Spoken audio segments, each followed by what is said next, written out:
Hello master.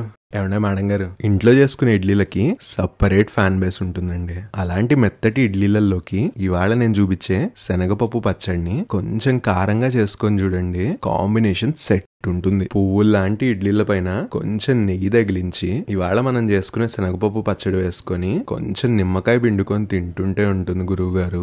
Vayala Vayala ఇడ్లీలైనా అవ్వలీలగా లాగించేస్తామండి. ఈ పచ్చడిలో కారం కొంచెం ఎక్కువగానే ఉండాలి. అందుకే ఒక 10 నుండి 12 పచ్చిమిరపకాయలని తుంచుకొని వేసామా వేయలేదా అన్నట్టుగా చింతపండుని తీసుకొని మంచినీళ్ళలో నానబెట్టేయండి. ఒక బాణల్లో నూనె వేసుకొని తుంచుకున్న పచ్చిమిరపకాయలని ఇందులోకి వేసేయండి. పచ్చిమిరపకాయలు తుంచుకోకపోతే పేలుతాయి, జాగ్రత్త. పచ్చిమిరపకాయలు పూర్తిగా మగ్గిపోయిన తర్వాత వాటిని చల్లారనివ్వండి. ఇప్పుడు ఒక మిక్సర్ జార్ లో మగ్గబెట్టుకున్న పచ్చిమిరపకాయలు, వేయించిన శనగపప్పు, దీన్నే పుటాని అని కూడా అంటారు, నానబెట్టుకున్న చింతపండుని, తగినంత రాళ్ళుప్పు, మంచినీళ్ళని పోసుకొని మీకు ఇష్టమైన కన్సిస్టెన్సీలో పచ్చడిని రుబ్బుకోండి. తాలింపు కోసం ఒక చిన్నపాటి కడాయిలో నూనెని వేసుకొని అందులోకి నేను చూపించిన తాలింపు గింజల్ని వేసి ఆవాలు చిటపటలాడేదాకా వేపుకోండి. చివరిగా ఎండుమిరపకాయ చీలికలు, కరివేపాకుని వేసుకొని పచ్చడిలో తాలింపు పెట్టుకుంటే సూపర్ గా ఉండే శనగపప్పు పచ్చడి తయారైపోతుందండి. అందరికీ తెలిసిన పచ్చడి అయినా గానీ ఈ స్టైల్లో ఒకసారి ట్రై చేసి చూడండి, మీకు తప్పకుండా నచ్చుతుంది.